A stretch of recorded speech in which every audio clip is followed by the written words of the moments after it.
جنگ کا آغاز ہونے والا ہے، اور یہ جنگ پاکستان کے عوام اور پاکستان کے دو اداروں کے خاص سربراہوں کے درمیان ہونے والی ہے۔ اور میں یہ سمجھتا ہوں کہ ایسی خوفناک صورتحال ہے کہ جس خوفناک صورتحال سے بچنا بہت مشکل ہو جائے گا۔ ایک پاکستان کی سپریم کورٹ کے قاضی فائز عیسیٰ صاحب، قاضی فائز عیسیٰ صاحب کے پاس اوپر یوں تو جو الزامات موجود ہیں وہ یہ ہیں کہ انہوں نے اپنی ایک ٹینور کو آگے بڑھانے کے لیے 3 سال کے لیے انہوں نے پہلے بلا کیس کیا، بلا کیس کے بعد اس کے بعد دوسرے جو اس کا تھا اپنا سیٹوں کا کیا، پھر اب جو دوبارہ انہوں نے ری کاؤنٹنگ والا کیس کیا تھا کہ کسی نہ کسی طریقے سے وہ راستہ مل جائے ان کو، اور ان کو 2/3 میجورٹی مل جائے اور وہ ان کو 3 سال کے لیے آگے بڑھا دیا جائے۔ خود نون لیگ بھی یہ سمجھتی ہے کہ اگر ہم نے حکومت آگے بڑھانی ہے تو ہمیں ایک ایسا چیف جسٹس چاہیے، اور صرف چیف جسٹس نہیں، اس کے ساتھ جوڈیشل ریفارمز بھی انہوں نے کرنی ہے۔ اور جوڈیشل ریفارم کرنے کا بنیادی مقصد یہ ہے کہ ہم ججوں کو کان سے پکڑ کے جب چاہیں ادھر سے ادھر پھینک سکیں، ان کے مانیٹر کیسے کریں۔ بہت لمبی چوڑی ریفارمز ہیں جو کہ لا منسٹرز جو ہیں سب تیار کیے ہوئے ہیں، کیونکہ لا منسٹر صاحب جو ہیں اس معاملات میں طاق ہے۔ لیکن قاضی فائز صاحب کے ساتھ جو غبار سب سے اہم ہے وہ یہ میرے سامنے ان کا مبارک ثانی والا فیصلہ ہے۔ قاضی فائز صاحب نے کمال ہوشیاری کے ساتھ اپنے آپ کو عالمی طاقتوں کی نظر میں بہتر بنانے کے لیے یہ فیصلہ دیا تھا۔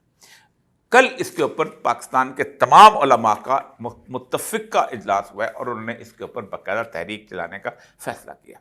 یہ فیصلہ قاضی فائز صاحب کے گلے پڑ سکتا ہے، کیونکہ انہوں نے اپنے طور پہ ایک بڑی چالاکی کے ساتھ ان کے پیرے کے 42 پیج اس کے اندر انہوں نے جمع ہوشیاری کے ساتھ ان کو کہا کہ رائٹ آف پرائیویسی ہے، اس لیے اس پرائیویسی کے اندر آپ قرآن تحریف شدہ قرآن پاک بھی چھاپ سکتے ہیں۔ مثلا یہ تفسیر صغیر تھی جس کے اوپر یہ میں آپ کے سامنے رکھ دیتا ہوں کہ جس کے اوپر اصل جھگڑا شروع ہوا تھا۔ یہ مرزا بشیر الدین محمود نے قرآن مجید کا اردو با محاورہ ترجمہ میں مختصر تفسیر تھی، اس کو چھاپا تھا انہوں نے، اور اس چھاپنے کے اوپر مقدمہ درج ہوا تھا، اور وہ جو پاکستان کا جو 298C ہے اس کے تحت یہ کسی قسم کی اسلامی شاعر کو استعمال نہیں کر سکتے تھے۔ تو قاضی فائز صاحب نے خاص طور پہ ایک فنڈامنٹل ہیومن رائٹ بات ہے، وہ اسی بات کے اوپر تو وہ دنیا کے اندر سیکولر لبرل لوگوں کے اندر بہت زیادہ محبت کیے جاتے ہیں ان کو۔ انہوں نے یہاں لاہور کی وہ جو آسما جہانگیر کانفرنس کی یا کوئی اور بار کا خطاب تھا، اس کے اندر باقاعدہ ایک لکھا ہوا تھا اسلام، آئین اور اس کے بعد پاکستان۔ تو انہوں نے کہا تھا نہیں، آئین پہلے ہے، اسلام بعد میں ہے، کیونکہ آئین بنیادی چیز ہے، اسلام بعد کی بات ہے، اسلام جو ہے آئین کا حصہ ہے۔ یہ ان کی نئی ایک منطق تھی کہ جو انہوں نے وہاں پہ، اور یہی منطق ان کی اس فیصلے کے اندر بھی نظر آتی ہے۔ تو یہ انہوں نے الاؤ کیا تھا، اس کے اوپر ایک تو مکمل تحریک جو ہے اس کے اندر اس کی ایک باقاعدہ شروعات ہو چکی ہیں، اور آپ کو شاید اندازہ نہیں کہ ختم نبوت وہ مسئلہ ہے جس کے لیے 1953 کی اتنی بڑی موومنٹ لاہور کے اندر چلی تھی کہ مارشل لا لگانا پڑا تھا، اور اس کے بعد 1974 کی موومنٹ تو میں نے اپنی آنکھوں سے دیکھی ہوئی، اور پورے گلی گلی، کوچا کوچا، محلہ محلہ، گاؤں گاؤں میں تحریک چلی تھی، اور اس تحریک کے اندر لوگوں نے قربانیاں دی تھی، جس کے اوپر یہ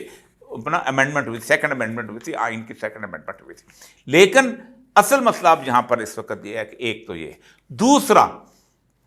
کل رات کو پاکستان جو کبھی نہیں ہو رہا تھا وہ گرینڈ الائنس بن چکا ہوا ہے، اور اس گرینڈ الائنس کے اندر مولانا مفتی محمود بھی شامل ہیں، جماعت اسلامی بھی شامل ہے، اور جماعت اسلامی اور مولانا مفتی محمود یہ اپنے اس علماء کے اس سارے کے سارے ان کو بھی سیٹسفائی کریں گے کہ یہ جو معاملہ ہے قاضی فائز صاحب نے یہ جو کچھ کیا، اور دوسرا جو ہے اس کے اندر محمود خان اچکزئی اور یہ لوگ جو ہیں یہ آئین کی بالادستی کے لیے یہ جدوجہد کریں گے۔ یہ سارے کے سارے مل کے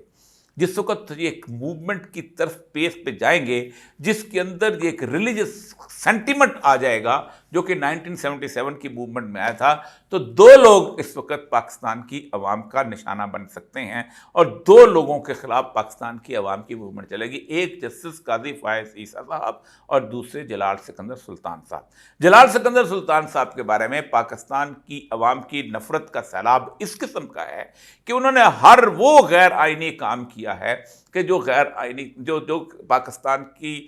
اس کے اندر مسلم لیگ کو جتوانے میں یا باقی پارٹیز اور پی ٹی آئی کو ہروانے میں ہو۔